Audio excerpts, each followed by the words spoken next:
Hey everybody, this is Chris here.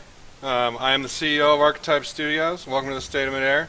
To my left, I have the wonderful John, who's our head of marketing right now. Hello, and welcome to a series of instructional videos about the basics of Midair. Is These videos we've got split into 3 parts. Some extra audio that we weren't planning on there. Sorry about that. So we're actually kind of in an awkward situation because we had this wonderful mic that we were trying to get set up so that we could both talk at the same time. But whenever I need to hand off the mic to John, I'm going to actually pick up my headset, hand it over to him. It's going to be great.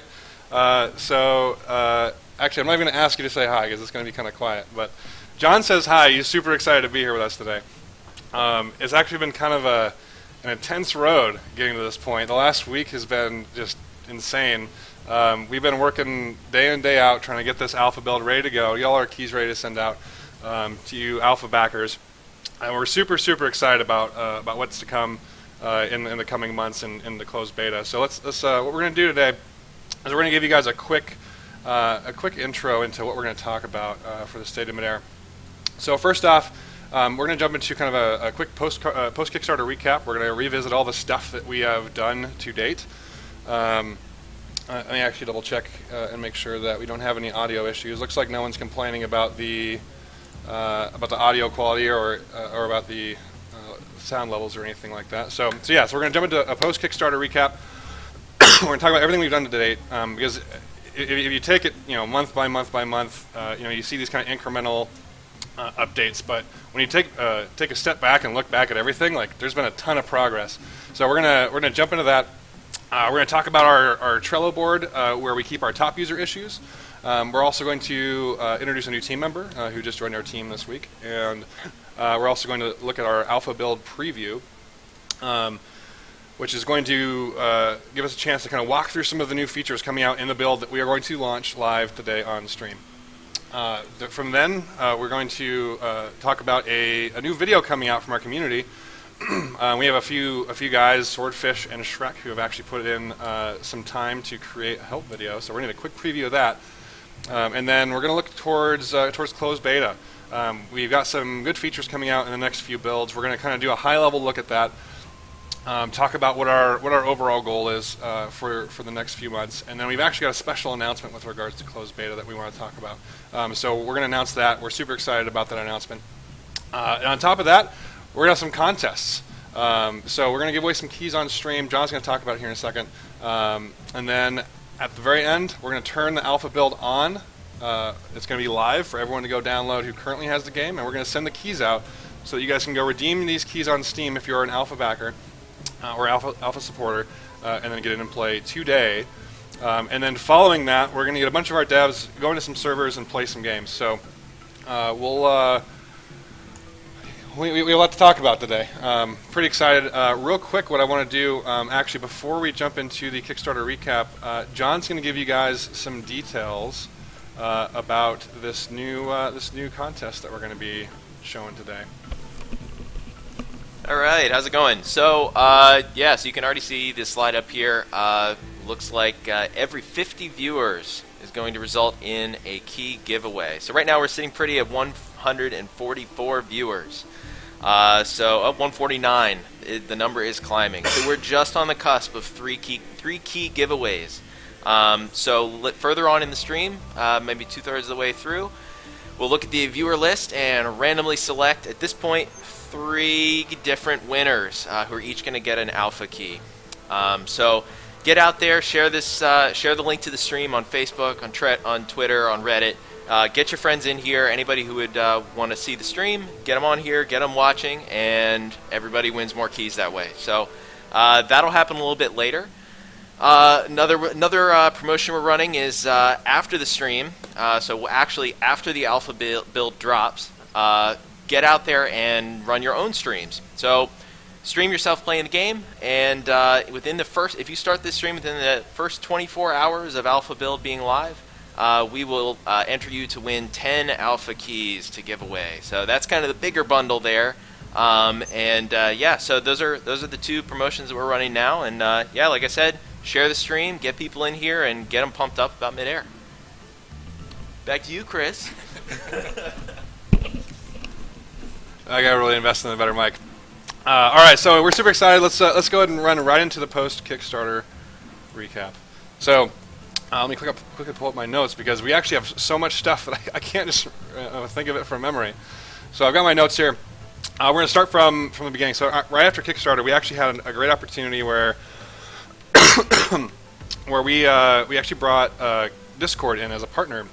Discord and our company met at PAX, and when we showed off our great demo at PAX, we decided to partner with them. And so we got this great Discord server. If you aren't there yet, John, I'm going to have you post in chat the link to that. But it's discord.gg/playmidair. Go hang out on there. It's great for kind of quick short form content. If you have any questions about the game, or if you're just getting in, if you're a new alpha backer, have some questions, it's a great place to go ask. We also post all of our announcements there. All the developers go and post in response to questions, and we have a dev QA channel for that. So definitely go check that out. But that was something that we did pretty soon after the Kickstarter release.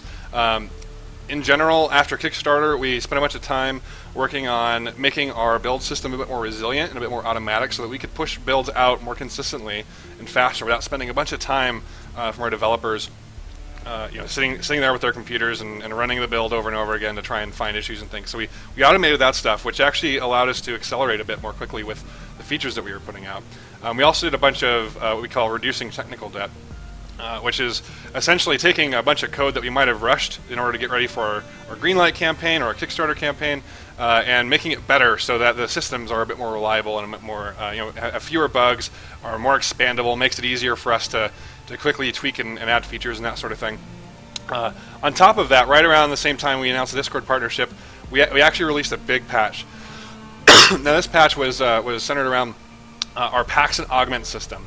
So if you don't know about packs and augments, maybe you're just tuning in for the first time, or maybe you tuned in at the beginning, like right after Kickstarter, and haven't tuned in since. Our packs and augment system essentially is kind of built upon other games in the genre, where you had the ability to kind of use special abilities within the game. And in our case, what you do is you choose a pack archetype, like the kinetic pack or the stealth pack or the arsenal pack, and then each of them have special bonuses underneath that you get to pick and choose. Some of them have special rules, some of them are active, some of them are passive, but in general, when we released that, it actually changed the number of ways you could play in the game and really gave you guys more control over your play style. And in many cases, they're pretty unique and even unique compared to other games. So we're really excited about that patch. It was kind of a bare bones release initially, but got our system in there. And we had a bunch of map updates as well. Once we then moved into kind of the January timeframe, we started adding more of these augments to the pack. So we added some kind of interesting ones, like our blink pack, our artillery, the blink augment and our artillery augment. Oh, nice! We actually have a new Twitch Prime subscriber, Fumes. Thanks for subscribing. Really appreciate that. We're gonna give you guys lots of great stuff in the future with Twitch, like custom. I don't know what they call them, emotes or something. What do they call those things? Cool stuff. Cool stuff. We're gonna be custom cool stuff. It's gonna be great. But thank you for subscribing. Really helps. But yeah, so we released a couple new augments, and then also released our tank, which was a huge release. And what we did was we kind of put our art into the game. We did kind of a bare bones version of our tank and kind of some of our vision of it, which we improved over time.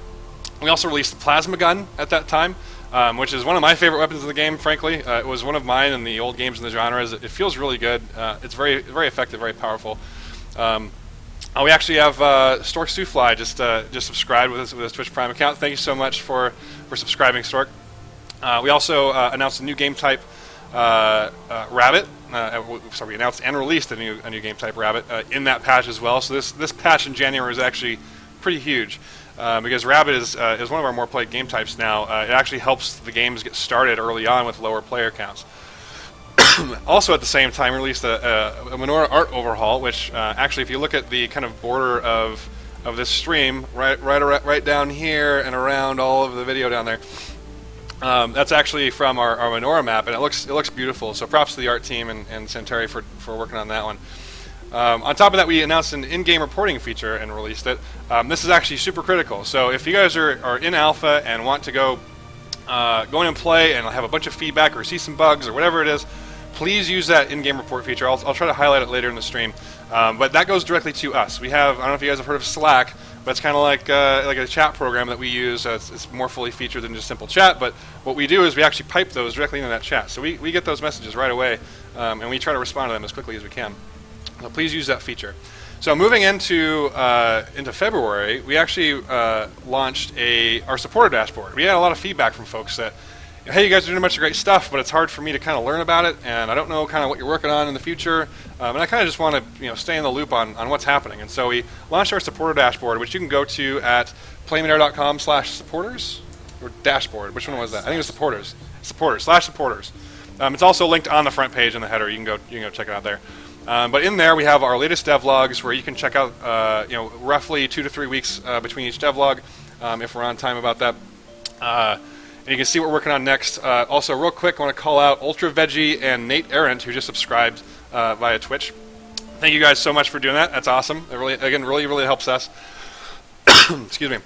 I was just sick, and so I'm kind of suffering from the remainder cough. So we put our latest devlogs on there.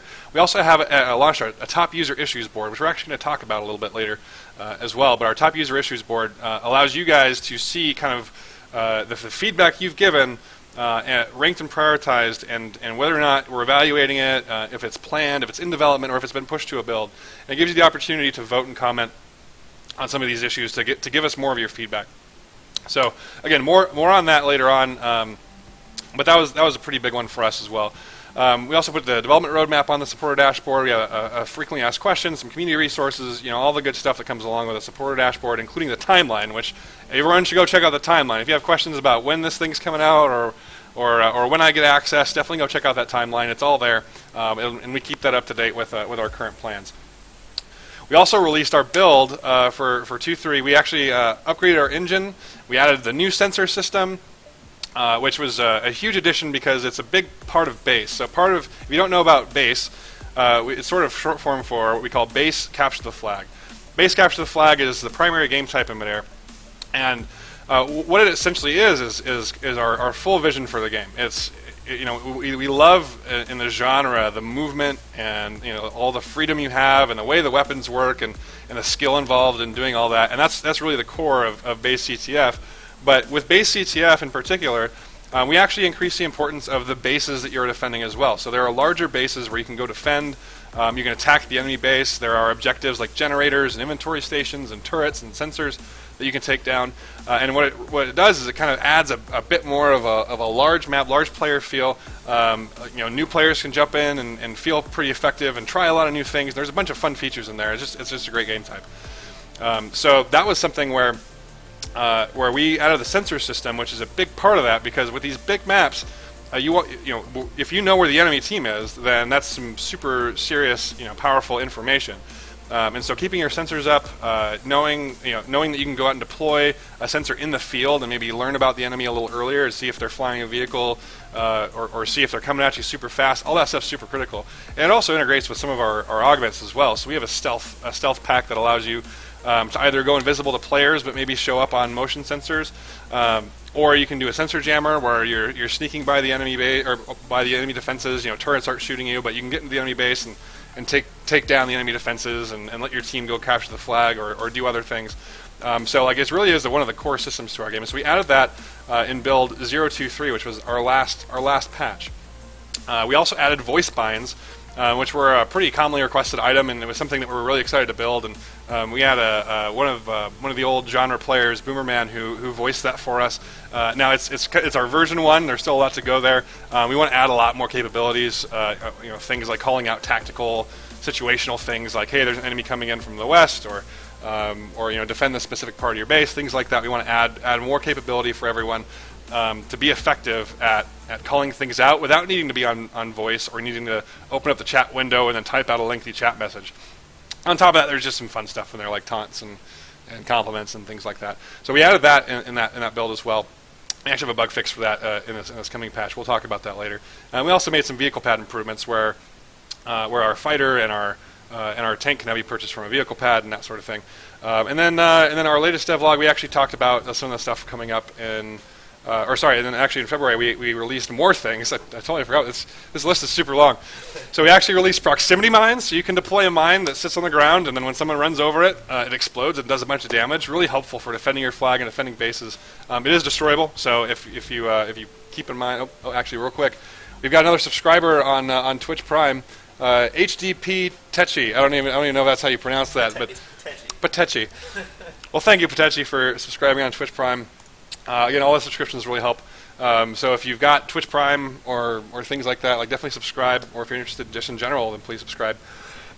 So jumping back to our sensor system, we actually, our last devlog, we actually pushed out radar sensors and motion sensors as part of the sensor system. We pushed out an additional Aegis augment that was it's what we call a flat shield. It works more like a shield you might see in Halo or other kinds of games like that. We also had the sort of a basic front end for our player statistics systems, which we mentioned back in Kickstarter we would do. So we're starting to get some work on the back end for that, and we surfaced some of that to the community in the client. On top of that, we released deployable Sentinel turret, which is a turret you can place in bases and on base objects. It fires a little faster and has some other kind of interesting properties. You should definitely go play and check it out. We also have a deployable water turret that we released back in February. So we kind of expanded what engineers could do there. And on top of that, we released the engineer pack. So I mentioned engineers without even mentioning the engineer pack. The engineer pack is essentially the pack that you would select to go deploy deployables. We actually have a big update to the engineer pack in this build, so super excited to talk about that. On top of that, we fixed one of the most important user issues that we had seen. We had seen some kind of bad behavior and bad user experience around some of our networking scenarios, and so we actually fixed a lot of that. And since then, I don't think we've heard one complaint about the netcode or about the servers that we're running. So that was actually a huge improvement. So thank you for helping us pin that down. And actually, we spent a bunch of time working with the community to pin down exactly the causes of that. And did a lot of testing. So again, thanks to all of you for helping us make that happen. So, I honestly, like, I'm pretty sure I missed some stuff in this big list. You can go back and look at all the devlogs, all the patch notes, and see exactly what we've been doing. But it's been a lot. And I've been talking here for 10 minutes on just some of the stuff that we had recorded, some of the bigger stuff that we had recorded down. So definitely go back, read those devlogs, get in the know, especially if you're just joining, see how the game's been progressing. We've been trying to become more and more open with our development process and the things we're doing. So definitely give us some feedback on that and let us know what you think about the stuff we've done to date and the things that we're going to do. So real quick, I want to talk about some of our Trello board updates. And by the way, if you guys have any questions, feel free to launch them into Twitch. I'm having John kind of take some of these things down, and we'll have some time for QA here in the future. But so I want to touch briefly on our Trello board for our top user issues. And actually, I even have a special guest online with me today, Emmy here. But basically, our top user issues board, as you recall, or maybe not recall, is the place where we take all of our user feedback and we try to consolidate it into some really specific items that we can then go act on and actually go develop on. So it's super critical that you guys give us your feedback. Now, over the last month or so, because we've been pushing to this alpha state, it's actually been really difficult. So this is something that I actually maintain myself, and it's been difficult for me to kind of keep up and do all this maintenance on this Trello board because the feedback comes in so many different places. And so we definitely don't want it to become a stale place where just information goes to die or anything. We want it to be active and vibrant and always updated with the latest stuff that you guys want to see. So what we've actually done is brought on a couple community members, Tyler Market and Emmy, who are going to be helping me maintain this list. So I actually have Emmy here with me on air right now. Emmy, are you there? Hello. Awesome. So we actually have a few questions for Emmy. So because what I want him to do is kind of say in his words kind of how this is all going to work out. So Emmy, describe to me like kind of what this new role that you and Tyler are taking on. What exactly are you going to be doing? So Tyler and I are here to be around in the field and pick up on what people are saying about the game. So like what other issues people have, and really our goal is to find out what people agree upon and highlight them so the developers can actually evaluate those and shape towards what the game should be. So like when you're actually like looking at player feedback, like what are some of the criteria that you're thinking about? Like what kind of makes it to the board in essence? Like what kind of bits of feedback are you looking for? So we're mostly looking for things that many people agree on, not just your personal vendetta changes that you want for the game. But aside from that, we're also looking for a sort of what causes the issue, and not so much what you think needs to be changed.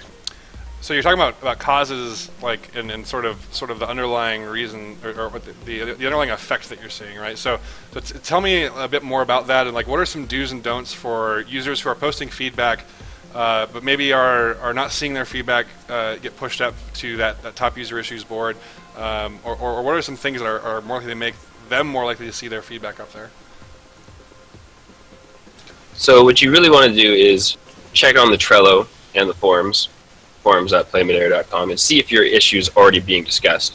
Because if you go there and you comment and you like, that's really the best way for that issue to be noticed and put on the board eventually, and eventually be changed upon.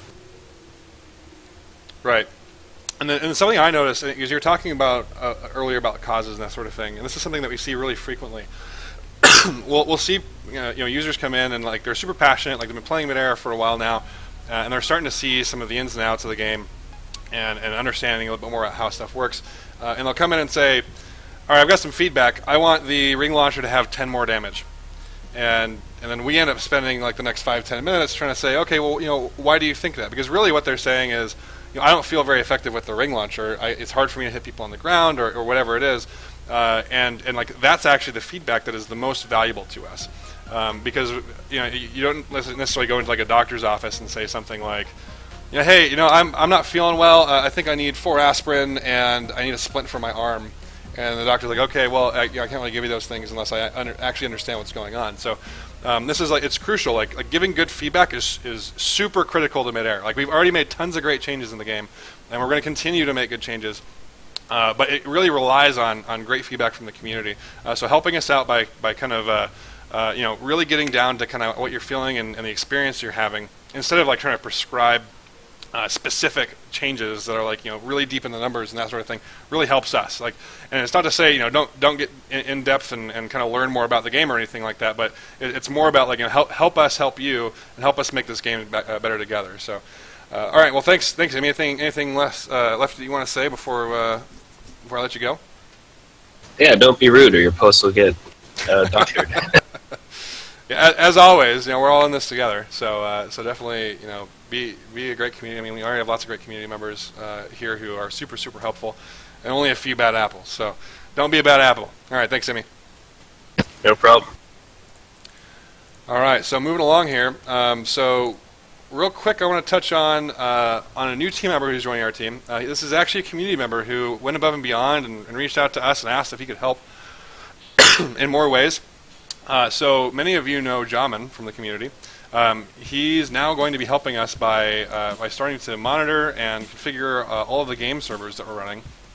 So making sure the rules are right, getting all the deployments right, and he's actually helping us with the alpha today. So if you see Jamin, give him a high five, a virtual high five, and thank him for the work he's going to be doing. He's just volunteering and wanting to help out. So thank you, Jamin, for helping us get to alpha, and again, everybody say hi to him and tell him thank you.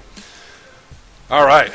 So this is super exciting because the next thing we're going to be talking about, and I just totally realized that I haven't been advancing these slides because that was the top user issues board.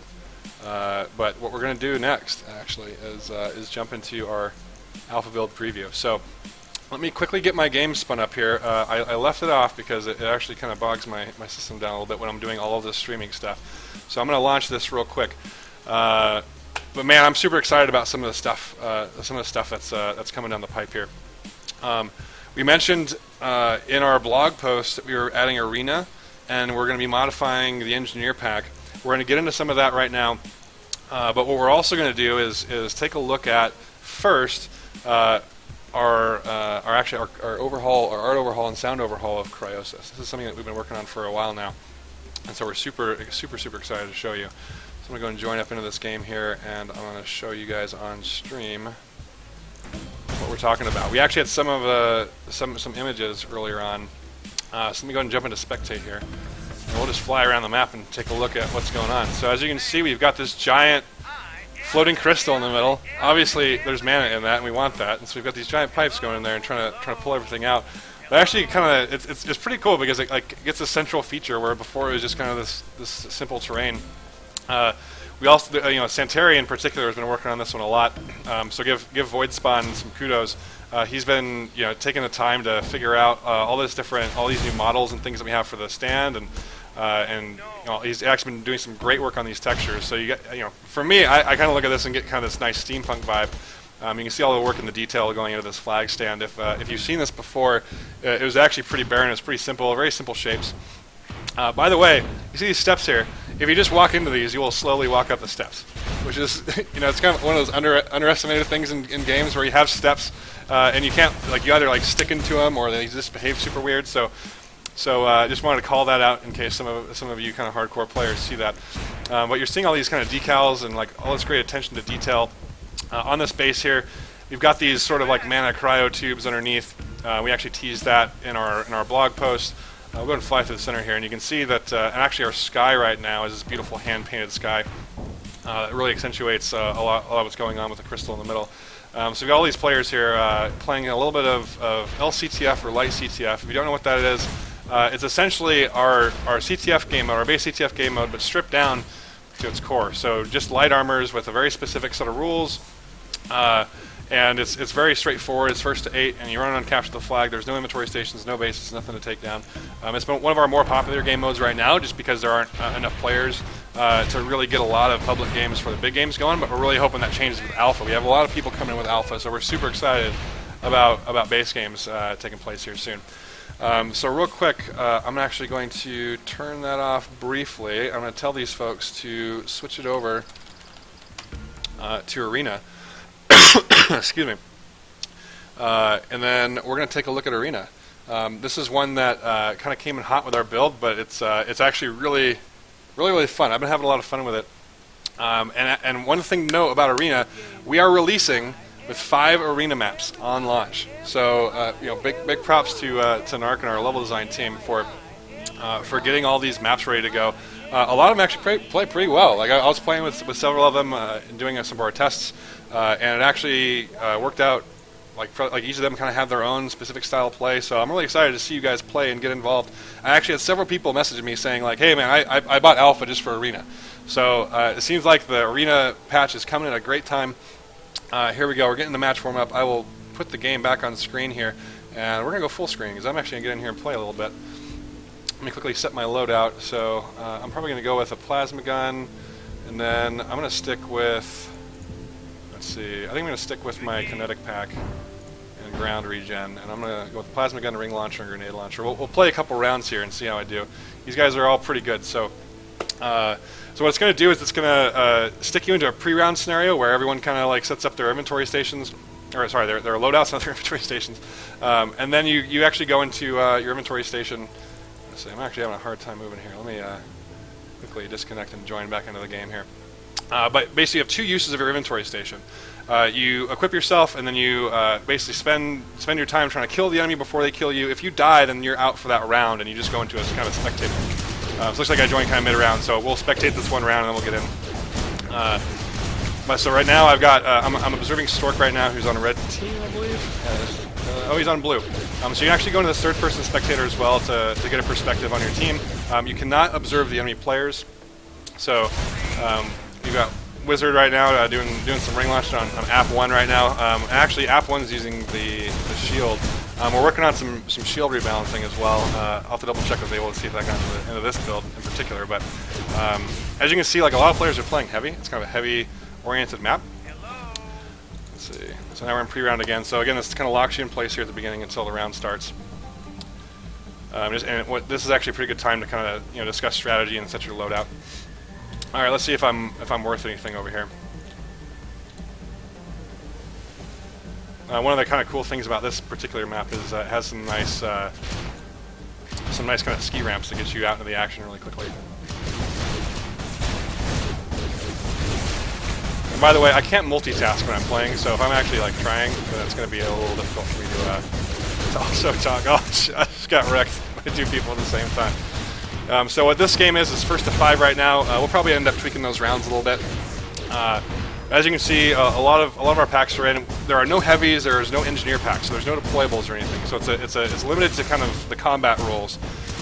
So if you're a deployer, then this game type might not be for you, but it's a great chance for you to kind of practice your ability to kill and kind of dodge fire and like use shield packs and use other kind of packs in more of a combat scenario.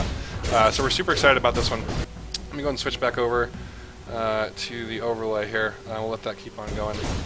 And I'm going to tell these folks to move over to base, and then we're going to go through a lot of the changes that came in base here, which I'm actually super stoked about. In particular, the engineer pack I think is a really cool pack. That, or at least what we've done to it, has made this kind of a really cool system for deploying. One of the things, and I'll talk briefly about this from a design perspective. One of the things we saw in the genre, where a lot of people who are playing this role of deployer, where they're kind of deploying base assets and keeping their base up, I kind of have this running gag, like it's more like they're playing supply chain, because what they end up doing is they go from the inventory into the field, and then the inventory into the field again, and like you might bring an inventory out and hope it doesn't die, and then you go to the inventory and like into other places in the field. So like you're really just kind of this little mini supply chain. But what we try to do with this is actually make engineer a bit more of an active role. So if you're playing engineer and you're deploying things, you're going to be out in the field a bit more. Oh, let me see. I clicked on the wrong button there. All right. So real quick, I'm going to jump into the loadout.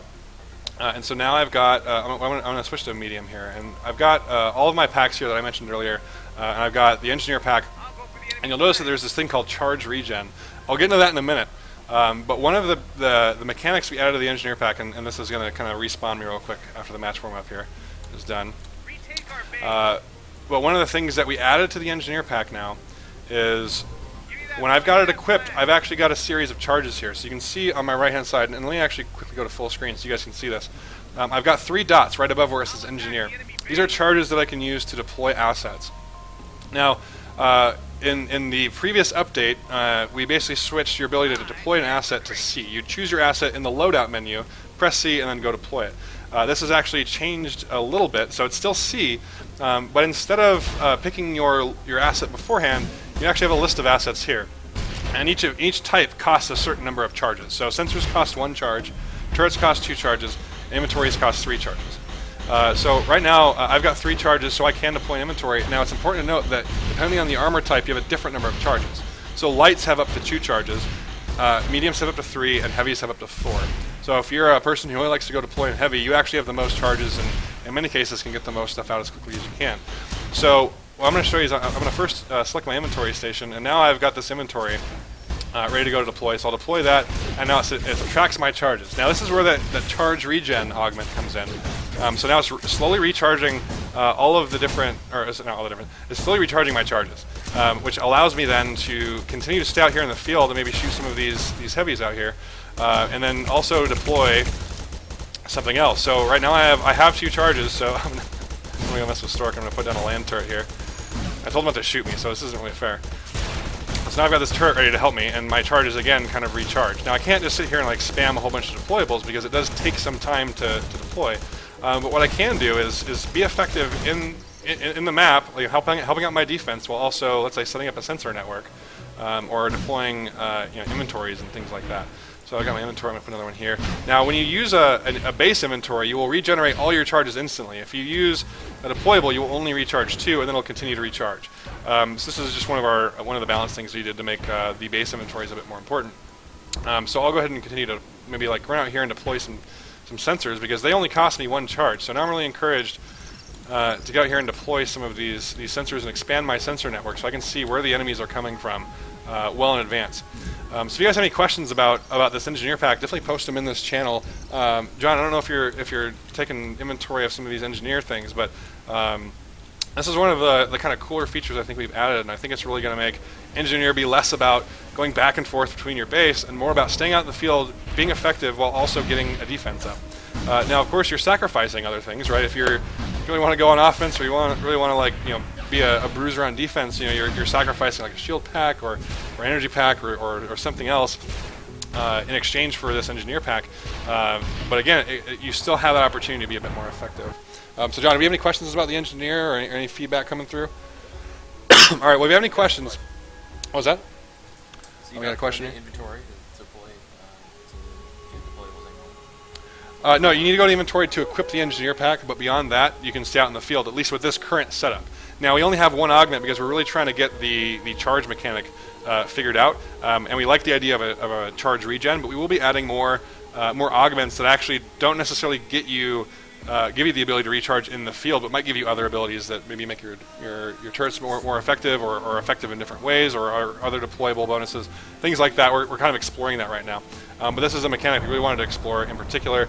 If charge regen doesn't work, then we can still have people go back to inventories. But one of the neat things about the charge system is if we didn't have charge regen, you can still go out and deploy an inventory station and then use the inventory station to get more charges, or you can deploy a turret and a sensor, or you can go deploy 3 sensors. So you're able to deploy a little bit more and expand your base asset network and make the position a bit more interesting. So again, if you have any more questions, you have another one coming in? Can every armor use the pack, or are they limited to certain armors? So I mentioned before, and you might have missed it, but that's okay. If you're in light, you get 2 charges. If you get medium, you get 3 charges, and heavy, you get 4 charges. So it's not limited in the sense that every pack can actually equip the engineer pack, but you only get a certain number of charges. So if you're light, you can't go deploy an inventory station. You must be in medium or heavy, but you can go out and deploy a turret or a couple sensors. All right. So we got one more here. I presume the recharge rate isn't final. Yeah, no, I think it's roughly 7 seconds per charge. It's not final. We're going to tweak this a bit more. As I mentioned before, a lot of the work that we do is to get the kind of core systems in with the knobs and levers to tweak these sort of things.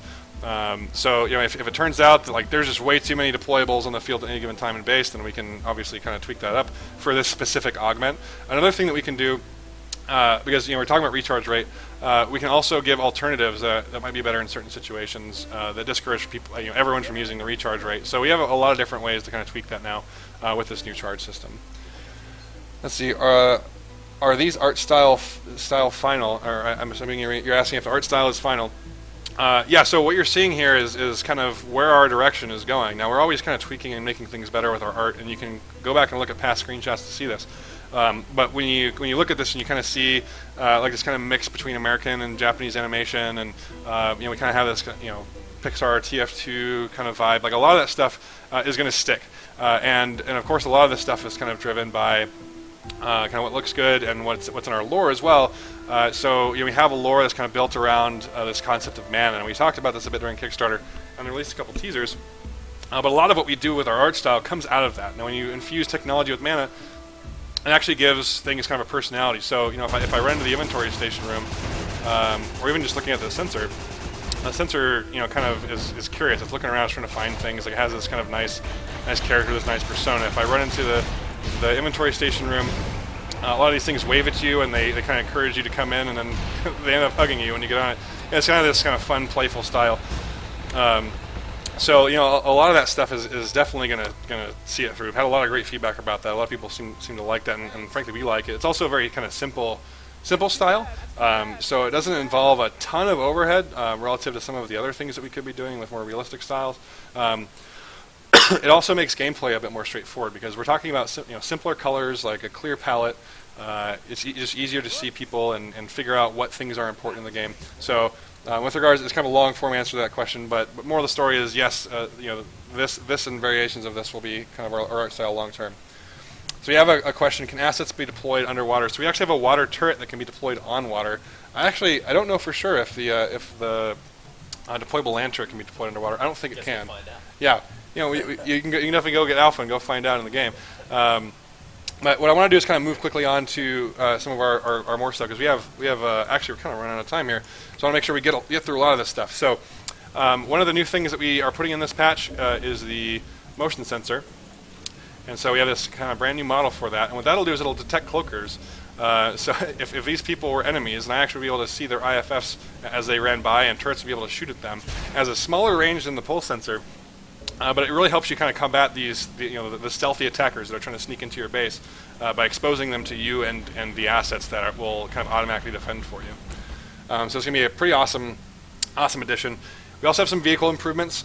So in particular, we've been working on some of the networking and some of the basic physics. We are not done with this yet. This is something we're going to continue to work on over the next few builds at least. But we really want vehicles to feel great. And so what we've done is we've started reworking some of the networking systems to make at least the basic systems work a bit more seamlessly. and over the course of the long term, we're going to be working on, again, more of the physics model, making it feel right. There's some things we aren't super happy with regards to the current vehicles, but they're still fun to kind of jump in and play around with. Now, the tank in particular, we actually did a siege mode rework. I won't show you this just now, but what it'll do is it'll actually tell you now when you're going into siege mode and kind of the status of that process for siege mode. On top of that, we added more HUD elements, so when you fire the main cannon, everyone's getting their time on screen right here. we got people. Okay, all right, thanks, Miller. I'm gonna go look at this wall over here so we don't get the bird from Miller. But it'll actually tell you like when your tank gun is reloading now. We're going to continue to explore different UI elements for this, but that's something that should make the tank feel a little bit better in general. It also now doesn't kind of flip out as much as it did before. There were some physics issues. We fixed some of those things. We're going to continue to fix those into the future. So now I want to talk about some of the top user issues that we're working on right now that will be coming out in this patch. A lot of highly requested ones. So we're super excited about this because some of these are not simple problems. Some of these are a bit more challenging problems. So right now, let me double check here. So I've got my frag grenade ready to go. So we actually did a wholesale kind of rebalance of the frag grenades. So now I can no longer spam them. If you played in pickup games or played games before when you used the frag grenades pretty religiously, you know that I'd be able to hold my button down and then throw about 5 grenades in the course of a second and just completely obliterate an area. Well, now I can't do that. I'm gonna hit the F key as much as I can to get these grenades to come out. So now it's a bit more contained. There are some other things that we've done to kind of make it feel a little better. So the way it kind of interacts with when it bounces on things, the way that it explodes, some of the damage, they're all tweaked a little bit. I'm not going to give you guys the exact values because we want you guys to kind of explore and see kind of how it feels. So definitely go in there and try the new grenade. We're super excited about that. On top of that, the mortar and the hand grenades no longer explode on immediate contact. So we had this sort of balance issue before, and part of this was just kind of a tech issue that we've now resolved. If you use the mortar, I'm actually going to switch over to my other overlay here. If you use the mortar on someone coming in like right in your face and you hit them directly with it, it would just explode. So it's kind of this instant kill weapon. So that no longer happens anymore. It doesn't happen with grenades either. So you have to be a little bit more conscientious about some of this stuff. So on top of that, we also now have a passive reload fix. And I'm going to show you guys this right now. We had a lot of people who just didn't understand how the passive reload system worked, and we were investigating it, and we think there were a couple of core causes. One, there are actually some bugs that were coming up more frequently that we think were making things a bit more difficult to understand, and so we fixed those bugs.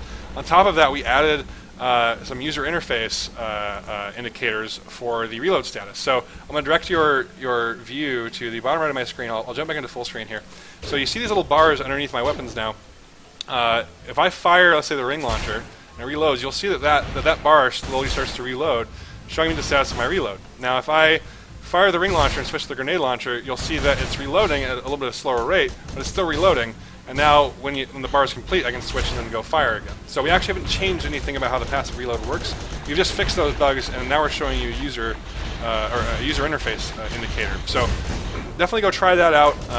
See if there's any corner cases where that doesn't work and report bugs. But in general, we think this is going to do a lot more to inform you and make it more obvious as when your guns have reloaded and we can pull them out. So super excited about that change. I mentioned the mortar and hand grenades no longer explode instantly. On top of that, we added a fix to spawning in LCTF and CTF, so that should now be more random. We were trying out a different system for spawning before, and it turned out it just made things a little more predictable. So we're going to keep on iterating on that and making something that feels right. But for now, we've fixed it, and so now you should have a bit more random spawns, making CTF play a bit more interesting when it comes to standoffs and things like that. Excuse me. All right, so I'm going to quickly run through some other notable changes. There will be more details on this in the patch log. So we've actually tweaked the Aegis persistence augment a little bit, so it has a little bit lower efficiency, should be a little easier to fight against.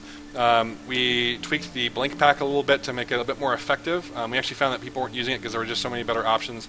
And so we really want you guys to test this in base in particular and see what you think about the blink augment and the kinetic pack. We tweaked the resupply a little bit to decrease the cooldown there. We have some repair pack tweaks in there. And also, it's not the default loadout in CTF anymore. So before, we were just giving people repair packs because when we first added repair packs to the game, we didn't know if people knew where they were in the map. Sometimes they weren't always in the map to pick up to go repair your base. So we just gave everyone repair packs. And that actually ended up with some poor balance issues with things like repair pack capping and things like that. So we removed that from a loadout. You now have to go find the repair pack in the base, and then we try to put them in convenient locations to go repair your base if it's down. So that's in now. We decreased the cam shake on the turret splash a little bit, so it's a bit more reasonable. Excuse me. We've added a bunch of map changes in there, in particular Exhumed and Sunset Cove have changed a bit. We had a bug where when you're using your voice spines, it would actually interrupt your player input. So if you've played with voice spines, that was a really frustrating bug. So that is fixed now. On top of that, we did a body blocking fix, so body block should now be a bit more reliable. There's another issue that was reported where there's some weird bouncing behavior, weird kind of physics behavior. So we're looking at that. It'll be fixed in a subsequent build, but we right now have made body blocking a bit more consistent, and some other various audio improvements, audio improvements. So, there's more actually in this patch that I have not talked about, but that is a huge patch for Alpha. So we're super excited to put it out. We've got some great new features, some great new gameplay options for you guys. We are super excited about that. So that concludes sort of our Alpha build preview here. What I'm going to do now, let's see, we have a bit to talk about with regards to closed beta. So we're actually running short on time right now. So I'm going to kind of speed this up a little bit and kind of briefly talk about some of the new things coming out, and then we want to talk about our big announcement. So in Alpha, we released all these great things that we've seen before in our post-Kickstarter recap, and the things we're talking about today for our 0.24 Alpha build.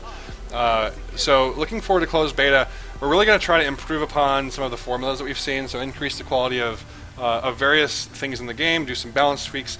We're going to be adding more vehicles, at least one. In particular, the bomber is sort of on slate for next. We want to introduce pickups into the game, so being able to throw things and pick things up in the field. So if you kill an enemy, you can go get their ammo or get their weapons and switch some things out. And we have some interesting ideas on how to make that really nice. Something that carried over from Alpha that we were planning on doing in Alpha that didn't make it in was event-based music. So we want to actually have music stuff trigger at various points during gameplay based on what's actually happening. And we have some great work done by Benji and Owen already to get some of that stuff ready to go. And now we just need to kind of hook it up with some code. So we're excited to start working on that. We're going to be working on more of our biome aesthetics. So you're probably going to see some new stuff coming with the snow biome. We're going to start working on expanding player stats a bit more, working on some server scalability stuff, which on the back end is really important for us and really important for the game to scale. And so that's going to be super important. We're going to start looking at things like doing some performance improvements. We're going to start doing a huge UI pass in closed beta. I can't say it's going to be done by the end of our closed beta period. But we're going to start working on that, and so you're going to see some of those improvements coming out, and I think they're going to be really cool. I've been looking at some of the mock-ups people are working on, and planning out some of the different design changes we're doing, and we're super excited about what's going to come down the path with our UI system. On top of that, we'll be doing some things like doing parties and starting to look into matchmaking. These things are a little bit fungible, so it kind of depends on some of our schedule. So, but those are things we're looking towards. And then custom aesthetics is another thing that went from alpha into closed beta. So being able to kind of change how your player character looks and things like that. We're going to start experimenting with some of those systems. And then, there's going to be plenty of other kind of weapon additions, item additions, deployable changes, things like that. We're going to continue to iterate on what we've been doing, and we're super excited about closed beta. All right, so I think it's big announcement time. Is it big announcement time? I think it's big announcement. It's big announcement time. Yeah. So, as you all know, in 3 months we're hoping to push out our closed beta. Well, we decided to change something about that. On top of us doing closed beta, we've also decided that what we'd like to do is release on Steam Early Access. Now, as you know, if you're a current player of the game, there's we have a good number of players, and it's actually not too hard to organize a game and go play a game because a lot of these people are really committed and around. But we really need lots of players, and so closed beta is going to give us an opportunity to bring in all of the different backers that came in for Kickstarter, and it's going to give us an opportunity to bring in people who backed on the website. But we also want to open that to Steam so that people on Steam can organically find the game and come play. And it's going to help us start getting our distribution channels ready, getting our marketing ready for Steam, learning more about how all that stuff works on Steam, and in general, we want to just start flooding the game with players here soon, so we can get lots of great feedback at a pretty good price point that we think is makes sense for Steam Early Access. So more details on that later, but we're actually really stoked about that. Now, one of the trade-offs we're gonna end up incurring with getting to Steam Early Access is we want to spend an extra month making sure that our quality is up to par and we have all the right features in. So closed beta, we're actually going to be pushing back 1 month, but at the same time we're going to be launching into Steam Early Access. So we think it's a pretty good trade-off, and we're super excited at the opportunity to like bring in a lot more players into the game, and it's going to be a huge milestone. It will definitely be bigger than Alpha by a long shot. So super stoked about that. If you have any questions about that, drop it into Twitch. This might be actually a good time to circle back and see if there are any questions. Has anyone been asking anything? There are a couple. Let's see. Will the progression pass still be available for purchase after launch? Yes. Now, the pricing is still kind of to be determined. We sent out some indicators about that early on, kind of the range we're looking at. It'll be pretty reasonable. I mean, we're an indie game, and we're an FPS, so we're multiplayer only, so it'll be pretty reasonable. But yeah, we're definitely going to keep that available. It's something that we're planning on post-launch because, excuse me, as we've mentioned in our blog posts and just answering questions and posting in the community, we don't want the progression system to get in the way of a good time if you aren't into that kind of thing. So it's going to be available, and we don't really want to push our gameplay elements behind the kind of recurring either pay or XP walls. So if you just pay for it once, you'll unlock everything forever. We think it's a pretty fair compromise for something like that. We actually have had a lot of people who have bought the progression pass and emailed us saying, hey, I bought this progression pass just because I want to support you guys, but I actually want to go through the progression. So they actually want to turn it off. So we're actually probably going to be launching with a feature that allows you to turn off the progression pass if you bought it. So yes. And then let's see, what operating systems can you play the game on? Right now it's Windows, because right now Windows kind of just owns 96-7% of the market. So that's our number one platform right now. If you're interested in a deployment on Mac or deployment on Linux, definitely let us know in the forums. Let us know in Discord. Shoot us an email at info@archetypestudios.net. To let us know that you want that, because it's difficult for us to kind of gauge from the community how many people want something like that unless they tell us. So definitely let us know if you want additional platforms. All right, so will closed beta backers have any benefits over Steam Early Access users? Excuse me. So if you've backed at this point or earlier, you should have, in terms of like what you kind of get, you should have some advantages. So already you can see if you were a Kickstarter backer doing the closed beta, you got a bunch of extra rewards compared to the closed beta backers that backed later. Which is not to say that the value isn't worth it, but there's a bit more risk early on, right? Like if you jumped in at Kickstarter, I mean we were kind of a team that came out of nowhere to build this thing, and we came out with a great showing. But there's still some risk involved. So we like to reward people kind of jumping on early, people who are really committed and interested in helping us out, and people who want to get that feedback, or give us that feedback and kind of help build the game. So although there'll be still plenty of value built into all the different SKUs that we have going forward. But yeah, if you back the Kickstarter, you're going to get a few extra things that the folks who back now didn't get. When are Kickstarter physical goods being sent? Actually, that's a great point and a great segue into the thing we're going to be talking about next, which is kind of our follow-up on all the Kickstarter stuff. So during Kickstarter, we told you guys that there's going to be a few things that we were going to do on the road to release that involve you.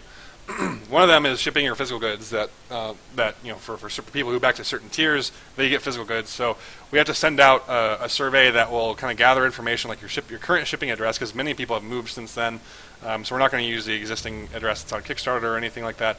So we'll send out a survey with regards to that. We're actually working with a partner to do that, so you'll probably see it come from our partner, and we'll let you guys know in advance about that. We also have some voting that's going to go on. I believe things like which T-shirts or which posters we're going to be using. I forget exactly what the physical goods is, exactly what that is, but we also have votes around a new tile set that we're going to be building, and we have votes around a new game type. And so we are going to do that between now and closed beta launches, hopefully earlier, because we need to get moving on that stuff now in development. So definitely keep on paying attention to the blog and social media, and pay attention to your emails for information from us for if you're a Kickstarter backer on more of that stuff. So definitely keep an eye out. Any more questions that have come through here? All right, cool. So let's go ahead and move on to the next bit. So we're actually running a little long. I think it's fine. This whole thing is chock full of stuff. And John, if you can do me a favor and check and see if the guys are ready to start our alpha build here, that'd be super helpful. So let's quickly talk about this community video. So I mentioned earlier that that Shrek and Swordfish have been working together on getting a video for new players. I'm going to give you guys a quick preview into that. We're not going to watch the whole thing, but we'll give you kind of a 30-second preview on that. Let me go and get this stuff ready here. Let's see. All right, and then pulling up the video. Here we go. Swordfish and Shrek. Hello, and welcome to a series of instructional videos about the basics of Midair. These videos will be split into 3 parts, with part 1 about movement and weapons, part 2 covering game modes in the server browser, and part 3 a brief overview of the CTF game type. To start things off, let's take a look at the jetpack. The jetpack, on your right mouse button, is one of your main sources of movement in Midair, drawing energy from your energy pool when in use. It works in tandem with your directional keys to apply momentum. Awesome. I love that effect. I think that's great. I'm super stoked to see the full video. I actually have it. I haven't fully watched it yet because I was preparing for this stream, but I'm super stoked, and this is going to be super helpful for all the new players coming in. They actually go through the differences between like some of the old games, like Tribes Ascend or Tribes 2 or Tribes 1, and how it works in Midair and how it's different. So they're going to have more information, so pay attention to the community for that if you're interested in kind of learning some of the basics with this great tutorial video that they're releasing here. So now, I believe right now it's time to run our contest. So with that, I'm going to flip over to the next slide and hand it over to John. Okay, let's jump right into it. So let's see, how many viewers do we have? So we have 221 viewers, so that means 4 keys. Let's make it an even 5. Yeah, let's do it. 5 keys, so we're giving away 5 alpha keys. Give me 1 second. Doing the little randomization, so you guys can just put stuff in chat. That'll totally increase your chances. And by totally, I mean completely not increase your chances. But we really appreciate everybody viewing today. So thanks for tuning in and watching all of us, all of our talking heads. I know we had a lot of information to get through today, but it's all gravy. All right, so let's see. So let's take a look at the list here. Randomizing now.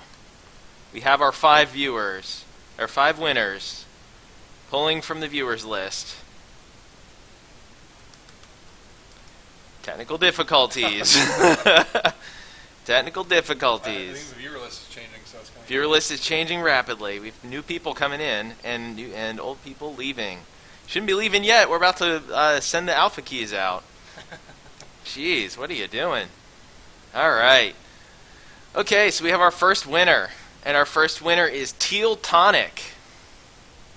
Okay, awesome. Congratulations, Teal Tonic. All right. I'm gonna whisper you right now. Congratulations. Go ahead and send me your email address, and I'll get you added to the alpha key list.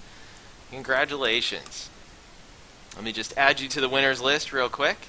Generate you a key, and we'll move on to the next winner. Okay, randomizing now. All right.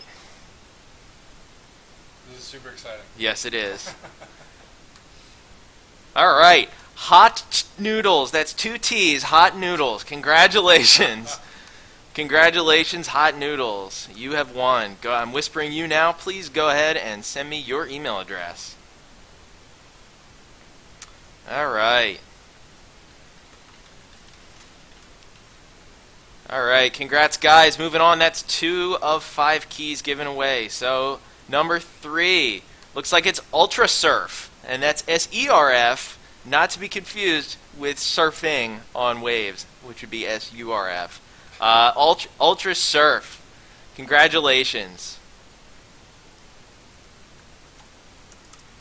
You are our 3rd winner. All right, thanks, folks. Thank you for tuning in. All right, pulling up number 4. Our 4th winner looks like it's going to be D1 Easy, or Deleezy, or Daeezy. It's D1 Easy E. Congratulations. You're our 4th winner. Please go ahead and send me your email address now, and I'll get you added to the list as well. All right. Number 5, and this is our final winner for right now. Not implying that there would be another winner very soon. Wouldn't want to imply that. Number 5, 5th winner. Randomizing now. and it looks like it's Nikon Punch. Congratulations, Nikon Punch. You probably shouldn't hit your camera, but you've won an alpha key. Congratulations. I love the internet sometimes. I love the internet too. All right, so congratulations, everyone. That's our 5 alpha keys given away midstream. Thanks for watching. I'm going to go ahead and send me your email addresses. Winners from the stream today, you'll actually get your keys a little bit staggered behind the behind our other alpha backers, just based on how we're queuing up the emails. I don't want to get flagged as spam. That's a big concern for us, obviously. But congratulations, guys. Send me your emails. I'll get you added to the list. And let's see, Chris, what do we have next?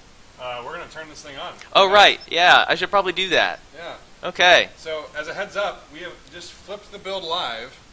So now everyone who is currently in instant access now has access to the build. John, are you ready to send the keys out? Already did. Oh, you already did? Whoa. Hey, there we go. All right, everyone go ahead and check your emails to get the keys. It's kicking off now. They're going to go out in batches, as John said. So keep an eye on your email.